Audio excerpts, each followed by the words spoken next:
Hello students, कैसे हैं आप सब लोग। वेलकम है आपका योद्धा बैच में। और आज हम लोग शुरू करने वाले हैं अकाउंटिंग रेशियो।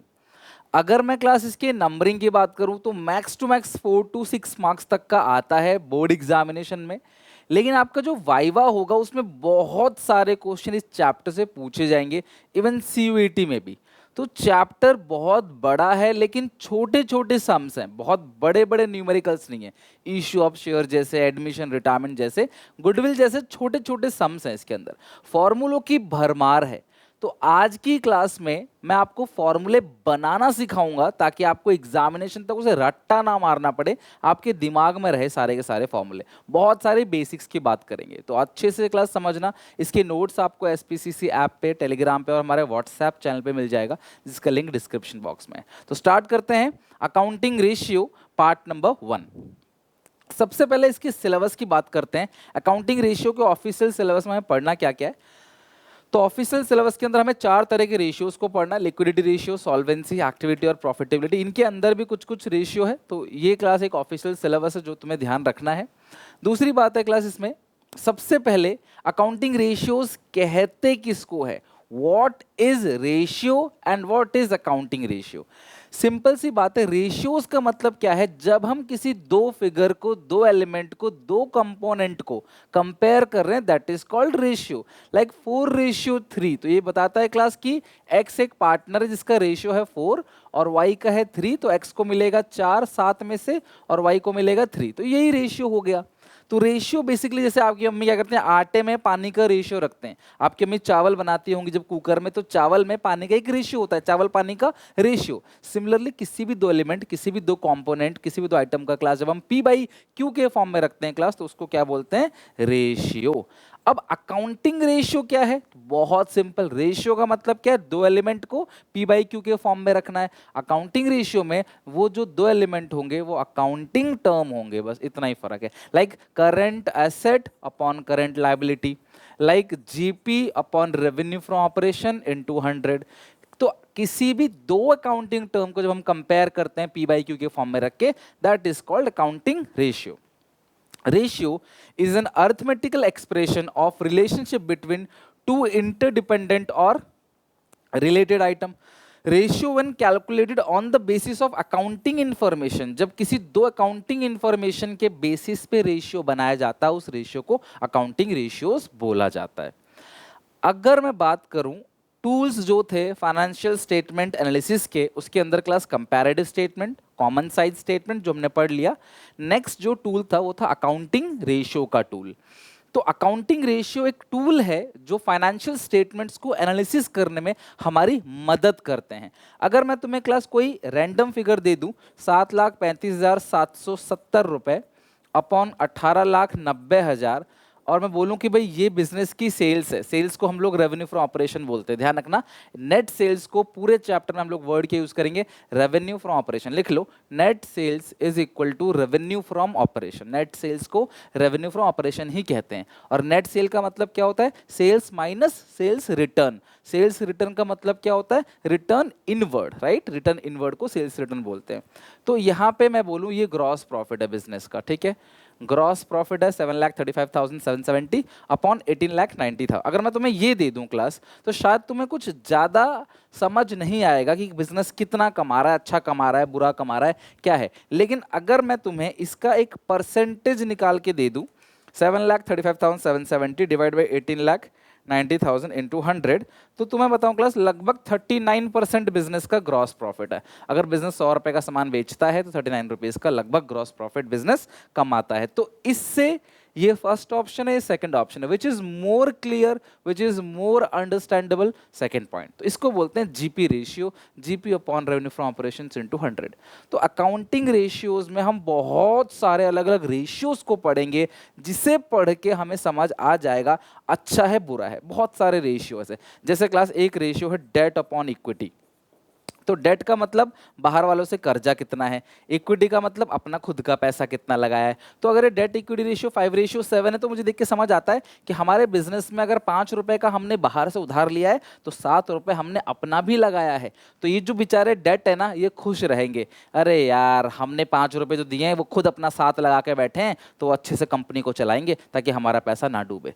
लेकिन अगर ये 15 हो जाए, ये 7 हो जाए, तो ये डेट वालों को डर लगने लगेगा, अरे यार 15 रुपए तो उधार लेके चला रहे हैं बेचारे, अपना खुद 7 लगाया है, तो कहीं डुबा ना दे, अपना 7 डुबाएंगे हमारा 15 डुबा देंगे, तो खुद तो डूबेंगे डूबेंगे, हमें भी ले डूबेंगे। तो जब हम अकाउंटिंग रेशियोज के अंदर बहुत सारे अलग अलग रेशियोज को पढ़ते हैं, ये कुछ एग्जाम्पल है, हम बहुत रेशियोज को पढ़ेंगे, सबके फॉर्मूले तुम्हें क्लास में ही याद करा दूंगा, तुम्हें घर पे रट्टा मारने की जरूरत नहीं पड़ेगी। और तुम्हें ऐसा तरीका बताने वाला हूं आज की क्लास में, तुम कहोगे सर बड़े से बड़े फॉर्मूले को आसानी से चुटकी बना के आप सॉल्व कर लोगे। रियली बता रहा हूं, अच्छे से समझना। आज की क्लास है बेसिक्स, फिर देन हम लोग धीरे धीरे आगे चल के अलग अलग रेशियोज को स्टडी करेंगे, ठीक है। तो इस तरीके से रेशियो क्या करता है, फाइनेंशियल स्टेटमेंट्स को एनालाइज करने में, स्टडी करने में, पता लगाने में कि अच्छा है बुरा है, पैसा लगाना चाहिए नहीं लगाना चाहिए, कंपनी लंबे समय तक टिक पाएगी नहीं टिक पाएगी, ऐसे काफ़ी सारी बातों का हमें अकाउंटिंग रेशियो से पता चल जाता है, जो एनालिसिस में, फाइनेंशियल स्टेटमेंट के एनालिसिस में हमारी हेल्प करता है। अगर मैं अकाउंटिंग रेशियोज की बात करूं तो रेशियो किस तरीके से प्रेजेंट किया जा सकता है, सो इसमें लिखा हुआ है class, accounting ratio can be express by any of the following manner. सबसे पहला है प्योर रेशियो। अगर मैं बोलूं कोई रेशियो 2:1 है, 4:1 है, तो उसको क्या बोलते हैं, प्योर रेशियो। ये प्योर रेशियो मतलब डायरेक्टली आंसर क्लास आ गया इसमें, 2:1। अगला है परसेंटेज, परसेंटेज 70%, 25%, इसको तो रेशियो परसेंटेज में भी आ सकता है। जब इंटू 100 कर देंगे तो कुछ ऐसे रेशियोज हैं जो परसेंटेज में आते हैं, आगे चल के बताऊंगा कौन से रेशियो परसेंटेज में निकाला जाता है। जैसे प्रॉफिटेबिलिटी रेशियो, वो हमेशा परसेंटेज में आएगा, प्रॉफिट कितना परसेंट कमाया, जैसे हमने अभी निकाला, ठीक है। टाइम्स में आ सकता है क्लास, लाइक 3 टाइम्स, 4 टाइम्स, कई सारे रेशियो ऐसे हैं जिनको टाइम्स में ही निकाला जाता है, ये कितना गुना है, 4 गुना, 5 गुना, ये सारी चीज़ें।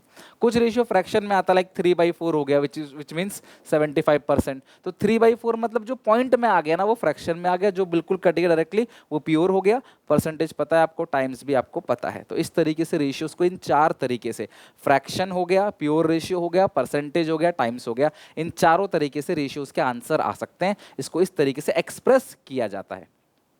इस पूरे के पूरे चैप्टर में हमें 4 मेजर रेशियोज को पढ़ना है और इनके अंदर भी बहुत सारे अलग अलग रेशियोज हैं, ठीक है। मैं थोड़ा सा समझाता हूं आपको। तो रेशियो एनालिसिस के अंदर सबसे पहला जो रेशियो है उसका नाम है लिक्विडिटी रेशियो। बिजनेस जो है वो शॉर्ट टर्म लाइबिलिटी की पेमेंट कर पाएगी कि नहीं कर पाएगी। शॉर्ट टर्म एक्सपेंस जो होते हैं, डे टू डे लाइफ के जो खर्चे होते हैं बिजनेस के, वो बिजनेस अच्छे से कर पाएगी कि नहीं कर पाएगी। इतना कैश है कि नहीं हाथ में कि सैलरी बांट पाए, फाइनेंशियल कमिटमेंट जो उधार दिन से लिया उनको टाइम पे पैसा लौटा दे। ये सारी चीज़ों को चेक करने के लिए, शॉर्ट टर्म सॉल्वेंसी, कहीं कंपनी शॉर्ट टर्म में बंद तो नहीं हो जाएगी, ये सारी चीज़ें चेक करने के लिए हम पढ़ते हैं लिक्विडिटी रेशियो, ठीक है। पहला रेशियो क्या है, liquidity ratio. They measure the firm ability to meets current obligation. जो बिजनेस की ओब्लिगेशन मतलब लाइबिलिटी, तो जो करंट लाइबिलिटी है बिजनेस की जितनी भी, वो क्लास सारी की सारी आप पेमेंट कर सको। इस लाइक क्लास आपको ये कर सकते हो कि नहीं कर सकते वो पता चलता है क्लास लिक्विडिटी रेशियो के अंदर। इसके अंदर 2 रेशियोज आपको पढ़ने को मिलता है। सॉल्वेंसी रेशियो, लॉन्ग टर्म में कंपनी चल पाएगी कि नहीं चल पाएगी, कंपनी आज से 10 साल 15 साल तक टिकेगी या आगे चल के बंद हो जाएगी, ये चीज जानने के लिए, बिजनेस की लॉन्ग टर्म सॉल्वेंसी को जानने के लिए हम पढ़ते हैं solvency ratio. These ratios shown the proportion of debt and equity financing the firms asset. तो फर्म की जितनी भी एसेट है, आपके पास जो भी कुछ है, उसमें से आपने कितना उधार लिया, कितना अपना लगाया है, और लंबे समय तक लॉन्ग टर्म तक सर्वाइव कर पाओगे कि नहीं, उसके लिए क्या होता है, सॉल्वेंसी रेशियो। आमतौर पर इसमें 4 रेशियोज हमको पढ़ने को मिलेंगे, इसके अंदर 4। एक्टिविटी रेशियो क्लास की फर्म अपने एसेट्स का कितने अच्छे से इस्तेमाल कर रही है, उसके लिए क्लास एक्टिविटी रेशियो। इसके अंदर inventory turnover ratio, trade receivable ratio, trade payable ratio और वर्किंग कैपिटल टर्नओवर रेशियो। तो बेसिकली 4 रेशियो इसके अंदर क्लास आपको पढ़ने को मिलते हैं। प्रॉफिटेबिलिटी रेशियो, इसके अंदर आता है डेट इक्विटी रेशियो, इसके अंदर क्लास आपका प्रोप्राइटरी रेशियो है ना, total asset to debt ratio और इंटरेस्ट कवरेज रेशियो। तो 4 4 8 10 और इसके अंदर क्लास 5 रेशियो। इसको बोलते हैं profitability ratio. These ratios measure overall performance and effectiveness. Firm का ओवरऑल परफॉर्मेंस कैसा है।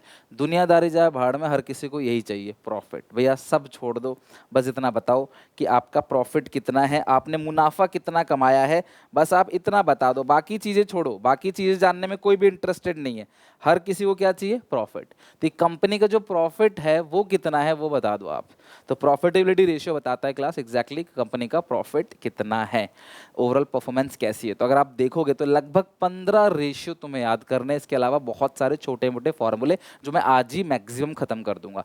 तो हम एक टारगेट बनाते हैं कि आज ही क्लास में तुम्हें जितना करा रहा हूँ उसे किसी भी कीमत पे आप अगली क्लास में जरूर करके आना।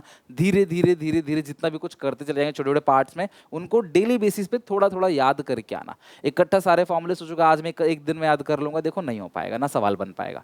फॉर्मूला आप याद रखोगे तो तुम्हारा पूरा फोकस कंप्यूटेशन पर रहेगा कि कैलकुलेशन कैसे करें। तो फॉर्मूला लिख लिख के अपने दोस्तों को सुना सुना के आप अच्छे से लर्न जरूर करके आना। चलो, तो आज मैं तुम्हें ना बहुत सारी ज्ञान की बातें बताता हूँ, इस चैप्टर का बेस पूरा स्ट्रॉन्ग करता हूँ ताकि आगे जब ये चैप्टर चले तो तुम्हें बेसिक्स में कोई दिक्कत ना आए। तो मैं आज फॉर्मूला बनाना सिखाता हूँ एग्जैक्टली बहुत सारे फॉर्मूले आज हम यहीं पे देख लेंगे, प्रैक्टिकली लॉजिकली बनाते कैसे, ठीक है, और जस्टिफाई भी करोगे आप इसको। सबसे पहले अपनी कॉपी निकाल लो, ऐसी क्लास एक अच्छी सी बैलेंस शीट बना लो, 8-10 लाइन या 12-13 लाइन की एक अच्छी सी क्लास प्यारी सी ऐसी बैलेंस शीट बना लो। अच्छा एक बात और, बैलेंस शीट आई नो कि टी फॉर्मेट में नहीं बनता, कंपनी की फाइनेंशियल स्टेटमेंट्स एनालिसिस वाली बुक हम पढ़ रहे हैं, इसमें बैलेंस शीट वर्टिकल फॉर्मेट में ही बनता है। लेकिन हमें बैलेंस शीट से कोई लेना देना नहीं है, हमें तो फॉर्मूला बनाना है, तो हम तो फॉर्मूला बनाना सीख रहे हैं ना, हमें इसे कहीं पेपर में लिखना है ना कुछ, ठीक है। तो किसी भी बिजनेस की एसेट साइड क्या होती है, 3 चीजें आती है एसेट साइड, 3 चीजें। टोटल एसेट, क्या क्या आता है क्लास, सबसे पहला non current assets, land building plant machinery है ना, गुडविल पेटेंट ट्रेडमार्क कॉपीराइट, सारी की सारी नॉन करेंट एसेट्स ये हो गई, ठीक है। फिर दूसरा इसके अंदर आता है class non current investments, non current investments. तीसरा इसके अंदर आता है क्लास करेंट एसेट्स। तो ये 3 चीजें एसेट साइड आती हैं। सो एक छोटा सा फॉर्मूला अगर मैं क्लास आपको बोलूं यहाँ पे, टोटल एसेट, और आपको पता है कि बैलेंस शीट में जो टोटल एसेट होता है वही आपका same to same total liability भी होता है। तो हम ये क्लास छोटा सा फॉर्मूला लिख लेते हैं, total assets is equal to total liability. जी सर बिल्कुल समझ आ गया। एक और formula class, non current asset plus investment plus current asset is equal to total asset. Agree कर रहे हो क्लास इस बात से। तो अगर मैं नॉन करेंट एसेट निकालना चाहूं तो टोटल एसेट में से इन्वेस्टमेंट घटा दूं, इन्वेस्टमेंट और करेंट एसेट घटा दूं तो मेरा नॉन करेंट आ जाएगा।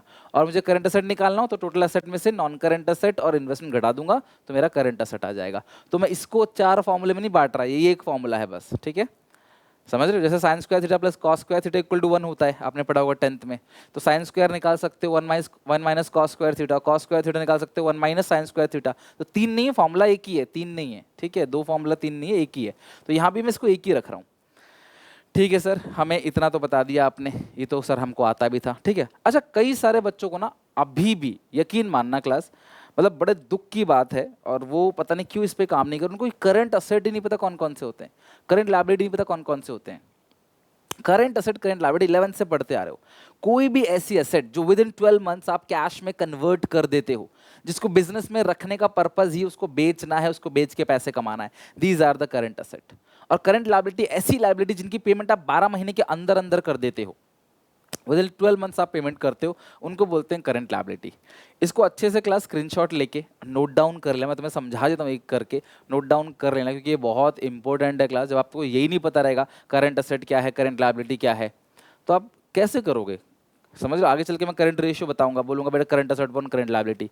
अब मैं तुम्हें एक करके करंट असेट बताने लगूँ, सोचो कितनी दिक्कत होगी। तो आपको ये दोनों पता होना चाहिए। मैं फिर भी देखो आपको बता रहा हूँ क्योंकि आई नो बहुत सारे ऐसे बच्चे जिन्होंने 11th में अच्छे से नहीं पढ़ा है, तो दोबारा देख लो। करंट असेट्स वो एसेट होते हैं क्लास, वो प्रॉपर्टी है हमारी जो 12 महीने के अंदर कैश में कन्वर्ट कर दी जाती है, जिसको मेन पर्पस है हमें बेचना। उसको रखते ही क्या है क्लास हम लोग, बेचने के लिए। जैसे कैश और बैंक, अब कैश और बैंक बेचने के लिए नहीं होता, बट हाँ कैश और बैंक का balance within 12 months change होता रहता है, ठीक है। Cash balance, bank balance. Inventories, ध्यान रखना इन्वेंट्री के अंदर क्लास आप स्टोर, स्पेयर पार्ट और लूज टूल मत लेना, क्योंकि generally store, spare part, loose tool हम बेचने के लिए नहीं रखते। आप एक घर में प्लास होगा, स्क्रू ड्राइवर होगा, है ना, इसको पेचकस बोलते हो आप, स्क्रू ड्राइवर होगा, और छोटे मोटे रेंची टाइप कुछ ऐसा मशीन होगा, मतलब टूल्स वगैरह होगा, टूल किट वगैरह, यार वो बेचने के लिए नहीं रखा आपने, वो कभी भी आप बेचने के लिए नहीं रखते, तो क्लास उसको मत लेना आप। स्टोर, स्पेयर पार्ट और लूज टूल्स। इसके अलावा डेटर, जिनको आपने उधार बेचा, उधार बेच के बिल्स रिसीव कर लिया, बिल्स रिसीवेबल, दोनों को मिला के ट्रेड रिसीवेबल बोलते हैं। प्रीपेड एक्सपेंस, अगले साल का खर्चा आपने आज ही कर दिया। अक्रूड इनकम, आपने पैसा कमा लिया, earn but not receive. Current investment, जो शॉर्ट टर्म इन्वेस्टमेंट या मार्केटेबल सिक्योरिटीज बोलते हैं इसको, जो इन्वेस्टमेंट 90 डेज के लिए की जाती है, छोटी इन्वेस्टमेंट, शॉर्ट टर्म इन्वेस्टमेंट। या शॉर्ट टर्म लोन एडवांस, देखो एडवांस मतलब आपने दिया है, लोन टू अदर्स, लिया नहीं है आपने, लोन दिया है, वो भी कितने के लिए, शॉर्ट टर्म के लिए। तो ये सारी की सारी चीज़ें क्लास करंट असेट, तो इनके नाम जरूर पता होना चाहिए, अंडरस्टैंड भी करो हाँ ये चीज़ है क्या। जब तक देखो ये सब नहीं पता रहेगा, बेसिक रियल बातें, तो फिर बात नहीं बनेगी, काम नहीं हो पाएगा आपका, अटको कहीं ना कहीं। करंट लाइबिलिटी, जिन लाइबिलिटी, ऐसे कर्जे जिनकी पेमेंट आपको 12 महीने के अंदर विद इन 12 मंथ्स कर देनी होती है, like bank overdraft. Bank overdraft मतलब बैंक का नेगेटिव बैलेंस। मेरे बैंक में 6 लाख रुपए हैं, मैंने 6,50,000 रुपए निकाल लिए, और बैंक ने मेरे को -50,000 का ओवरड्राफ्ट लिमिट भी दे दिया कि चलो कोई बात नहीं बाद में दे देना, तो भैया उसकी पेमेंट करनी पड़ेगी, बैंक का नेगेटिव बैलेंस। बिजनेसमैन के लिए अवेलेबल होता है ये लिमिट करंट अकाउंट में। कैश क्रेडिट, अगर आपने कोई उधार लिया है, छोटा मोटा कैश क्रेडिट। क्रेडिटर्स, जिनसे आपने उधार खरीदा, बिल्स पेबल, उन्होंने आपसे बिल पे साइन करा लिया है और आपको बिल की पेमेंट करनी है, दोनों को मिला के बोलते हैं ट्रेड पेबल। 3 महीने के अंदर हो जाती है पेमेंट इनकी। आउटस्टैंडिंग एक्सपेंस, ऐसा खर्चा जो तुम्हें करना था तुमने किया नहीं। एडवांस इनकम, पहले ही पैसा ले लिया, काम नहीं किया अभी तक। शॉर्ट टर्म लोन्स, ये लोन आपने क्लास लिया है तभी लाइबिलिटी के अंदर, ये दिया था तभी एसेट था। शॉर्ट टर्म प्रोविजंस, जो भी क्लास आप शॉर्ट टर्म प्रोविजन बनाते हो, लाइक प्रोविजन फॉर टैक्स या कॉल्स इन एडवांस या अनक्लेम डिविडेंड, ये सारी की सारी चीज़ें, ठीक है, अनक्लेम अनपेड डिविडेंड, ये सब क्या है क्लास, आपका करंट लाइबिलिटी है। मतलब मैं कह सकता हूँ कि मैक्सिमम है, तुम्हें इससे बाहर एग्जामिनेशन में नहीं आएगा। अगर तुम इतने नाम याद कर लोगे तो करंट असेट, करंट लायबिलिटी की पूरी लिस्ट तुम्हारे पास है, तुम्हें इसमें कोई दिक्कत नहीं आएगी, ठीक है। I hope current asset, current liability आपको समझ आ गया। देखो अब इनके नाम को रट्टा मारने की जरूरत नहीं, इनकी मीनिंग पता होनी चाहिए आपको कि ये क्या है। टीचर ये नहीं बोलेगा right any 5 current asset, class 11th नहीं है ये, लेकिन हाँ क्वेश्चन में क्लास बहुत सारी करंट असेट दी होगी, आपको ढूंढना पड़ेगा, ये बहुत सारे एसेट दी होगी, ये कौन सा करंट है कौन सा नॉन करंट है, ये पहचानना आना चाहिए, ये पता आपको होना चाहिए, ठीक है। चलो, तो ये हो गई क्लास एसेट साइड। एक फॉर्मूला भी हमने बना दिया, इवन 2 फॉर्मूले हमने बना दिए, total asset equal to total liability, और non current asset plus non current investment plus current asset, इन तीनों को जोड़ेंगे तो क्या आएगा, टोटल एसेट। अच्छा, क्या मैं ये कह सकता हूँ, ध्यान सुनना, क्या मैं कह सकता हूँ non current asset plus non current investment plus current asset, इन तीनों को जोड़ेंगे तो क्लास आपका टोटल लायबिलिटी आएगा, कह सकते हैं, इन तीनों को ऐड करके टोटल लायबिलिटी आएगा, कह सकते हैं, यस कह सकते हैं, ठीक है, क्योंकि इन तीनों को जोड़ के टोटल एसेट आएगा, टोटल एसेट टोटल लायबिलिटी के बराबर है, सो ये तीनों भी टोटल लायबिलिटी के बराबर होंगे। अब आते हैं इधर, ध्यान से सुनना, इधर मैं सिर्फ 2 चीजें ले रहा हूं, is equal to total liability, 1 + 2 equal to total liability. Sir ये 2 चीजें कौन कौन सी हैं? सबसे पहली चीज है शेयर होल्डर्स फंड, सबसे पहली चीज है शेयर होल्डर्स फंड, दूसरी चीज है टोटल डेट। तो फॉर्मूला क्या हो गया, share holders fund plus total date, ये हो गया इनसाइडर लायबिलिटी, ये हो गया आउटसाइडर लायबिलिटी। ये पैसा शेयर होल्डर्स का है, ओनर्स का है, मेंबर्स का है, ये पैसा आपने बाहर से उधार लिया है, दोनों को जोड़ दो, टोटल लायबिलिटी पता पड़ जाएगा। तो फॉर्मूला क्या हुआ, total liability is equal to share holders fund, घर पे बनाना इस बैलेंस शीट को अपने आप एक बार बिना देखे और ऐसे फॉर्मूला लिखना, देखो कितना मजा आएगा अकाउंट्स में, प्लस टोटल डेट, ठीक है। अब जो शेयर होल्डर्स फंड है ना, उसके भी 2 फॉर्मूला है, टोटल डेट का भी 2 फॉर्मूला है। टोटल डेट का मतलब क्या होता है, long term debt plus short term debt. Short term date को ही क्या बोलते हैं क्लास, करंट लायबिलिटी, पे शॉर्ट टर्म डेट को ही तो करंट लायबिलिटी बोलते हैं। तो ये जो टोटल डेट है इसके 2 पार्ट है, long term debt plus short term debt. इसी शॉर्ट टर्म डेट को बोलते हैं करेंट लायबिलिटी। तो क्या हम एक और फॉर्मूला बना सकते हैं ऐसे, share holder fund plus long term debt plus short term debt is equal to total liability? बिल्कुल कर सकते हैं, बहुत सिंपल है। शेयर होल्डर फंड के भी दो पार्ट हैं, क्या क्या? Share capital, reserves and surplus. ठीक है, ये तुमने ऑलरेडी सबसे पहला चैप्टर जो फाइनेंशियल स्टेटमेंट्स है उसके अंदर पढ़ा होगा तुमने। तो फॉर्मूला क्या बना लेंगे क्लास यहाँ पे? इसके दो पार्ट हैं, सबसे पहला शेयर कैपिटल और फिर रिजर्व्स एंड सरप्लस। ठीक है, तो हम एक और फॉर्मूला ऐसे हम लिख सकते हैं इसको, क्या लिख सकते हैं? टोटल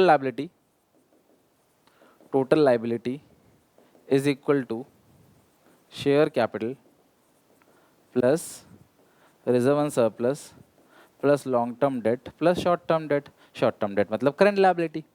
तो अगर कल को तुम्हें शेयर कैपिटल निकालना हो, तुम इसमें से ये तीनों चीजें घटा देना, सिंपल। 1 2 3 4 5 5 आइटम है, कोई भी 4 क्लास अगर तुम्हें दिया हो तो पांचों तुम निकाल लोगे, एनी 4। समझे बात को? देखो एसेट साइड तुम्हें कोई दिक्कत नहीं है, non current asset plus investment plus current asset, खत्म, इतना ही खत्म है। लेकिन इसमें बहुत क्लासिफिकेशन है। तो अगर तुम दो चीज देखोगे, दो मेन चीज, इन दोनों को जोड़ोगे ये आएगा। अगर मान लो कभी ये 3 दिया है, ये 7 दिया है, ये 5 दिया है, 8 दिया है, ठीक है, ये दिया है 10, ये दिया है 2, तो तुम ये नहीं निकाल लोगे? मुझे बताओ, अगर मैं ये सब चीज़ बोलूँ तो 7 + 5 12 + 8 20। If total asset is 20 then total liability is also 20। तो ये 20 हो गया, 10 3 13 2 15, तो ये कितना क्लास आएगा? 5, तभी तो इसको टोटलिंग बनेगा 20। तो ये इस तरीके से बैलेंस शीट को सीखने से ना बहुत ज़्यादा आसान हो जाता है। कैलकुलेशन में दिखाऊंगा बड़े बड़े सवाल क्लास कैसे मिनटों में सॉल्व होंगे, ठीक है? ओके, तो मैंने क्या बताया क्लास आपको कि जो शेयर, जो सबसे पहले आप चीज़ों को देखो, share holder fund plus total debt is equal to total liability. फिर share holder fund equal to share capital plus reserve and surplus, total debt equal to long term debt plus current liability. तो ये हो गया सारा। Okay, अच्छा, अब इसके बाद शेयर कैपिटल जो है वो बेसिकली दो तरह के शेयर्स होते हैं, इक्विटी शेयर कैपिटल और प्रेफरेंस शेयर कैपिटल। समझ रहे हो बात को? तो शेयर कैपिटल है वो दो होते हैं, इक्विटी शेयर कैपिटल और प्रेफरेंस शेयर कैपिटल। तो आप ऐसा कह सकते हो फॉर्मूले में, कितने ही फॉर्मूले लिख लो इसको, तो कितने लिख सकते हो? Share capital equal to equity share capital plus preference share capital, और share holder fund equal to share capital plus reserve and surplus. अच्छा, अभी जो रिजर्व एंड सरप्लस है वो क्या होता है? किसी भी प्रकार का reserve, general reserve, capital reserve, security premium reserve, debenture redemption reserve, है ना, कैपिटल रिडम्पशन रिजर्व, ऐसे रीवैल्यूएशन रिजर्व, कोई भी रिजर्व वो इसके अंदर आएगा। और सरप्लस का मतलब नेट प्रॉफिट। अगर नेट लॉस है तो भी यहीं पे आएगा लेकिन माइनस में आएगा। सरप्लस है तो +5 लाख, 5 लाख का लॉस है तो -5 लाख। तो इस तरीके से क्लास। और लॉन्ग टर्म डेट के अंदर क्या आता है? Long term loan, long term debentures, public deposit, ये सब आता है, ठीक है? Long term date, current liability तो मैं लिखवा चुका हूँ आपको, अभी लिखवाया था, ये करंट लायबिलिटी वगैरह। तो लॉन्ग टर्म डेट के अंदर क्या क्या आता है? Long term loans, public deposits, debentures, bonds, etcetera. तो जो भी लॉन्ग टर्म की चीजें हैं वो सब लॉन्ग टर्म डेट के अंदर आ जाएगा, ठीक है? तो ये है क्लास बेसिक फॉर्मूले। तो अगर आप देखोगे तो share holder fund equal to share capital plus reserve surplus, share capital equal to equity share capital plus preference share capital, total debt equal to long term debt plus current liability, and share holder fund plus total debt equal to total liability, and total liability equal to total asset equal to non current asset plus investment plus current asset. तो ये balance sheet अच्छे से learn करके आना ताकि कल को कोई दिक्कत ना हो, जब आप सवाल बनाओ ना आगे चल के तो कहीं कोई प्रॉब्लम ना हो। एक फाइनल फॉर्मूला और लिखवा रहा हूँ क्लास, बड़ा फॉर्मूला, ठीक है? चलो, मेन फॉर्मूला तो देखो ये है, share holder fund equal to, मैंने ऐसे लिख दिया, फॉर्मूला नहीं बनाया बट मैंने बात वही है, share holder fund equal to share capital plus reserve and surplus. सबसे मेन फॉर्मूला ये है। दूसरा फॉर्मूला है क्लास कैपिटल एम्प्लॉयड का, ध्यान से देखना कैपिटल एम्प्लॉयड क्या होता है। चलो देखो, तुम बैलेंस शीट में सारी चीजें ले लो बस करंट लायबिलिटी को छोड़कर, इन सारी की सारी चीजों को हम लोग क्या नाम देते हैं? Capital employed. तो इन सब का सम, किसका sum? Share capital, reserve and surplus और लॉन्ग टर्म डेट। तो फॉर्मूला क्या आएगा? Capital employed equal to share capital plus reserve and surplus plus long term debt. इसी बात को हम ऐसे लिख सकते हैं कि कैपिटल एम्प्लॉयड इक्वल टू, इन दोनों को जोड़ के शेयर होल्डर्स फंड प्लस, बात तो बराबर है, share holder fund plus long term date, और शेयर होल्डर फंड की जगह share capital plus reserve surplus. एक और भी लिख सकते हैं फॉर्मूला कैपिटल एम्प्लॉयड का, पता है क्या? देखो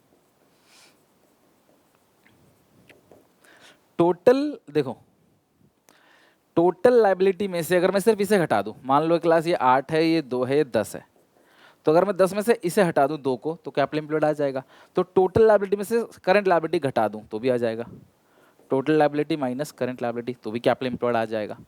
और धीरे धीरे क्लास छोटे मोटे फॉर्मूले और भी हैं इन सब के जो हम आगे चल के सीखेंगे, बट फिलहाल के लिए मैं इकट्ठा इतना डोज नहीं दे रहा, बस इतने ही फॉर्मूले।